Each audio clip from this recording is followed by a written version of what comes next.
হাততালি দিয়ে আনন্দ উপভোগ করছে। আমার খুব খুশি, আমার নিতাই চাঁদের করুণা, আমার গৌরহরির করুণা, আমার রাধা রানীর করুণা। হ্যাঁ, এত ভালো লাগছে আর এত খারাপ লাগছিল, সত্যি খুবই খুবই ভালো লাগছে। কারণ কি জানো তো, গোবিন্দ পরীক্ষা করে এই যে কষ্ট এত হলো, এত আনন্দ দিচ্ছে, সেটাকে আমরা ভুলেই গেছি। আমাদের রাধারানী সবই তারই ভালোই হচ্ছে, রাধে রাধে, তারই করুণা, তারই দয়া, তারই কৃপা।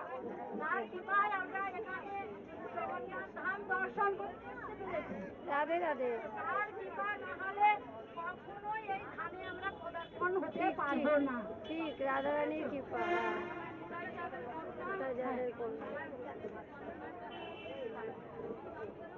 রাধে রাধে বলো একবার। রাধে রাধে, রাধে রাধে, রাধে রাধে, রাধে রাধে। একই লাগে। হ্যাঁ।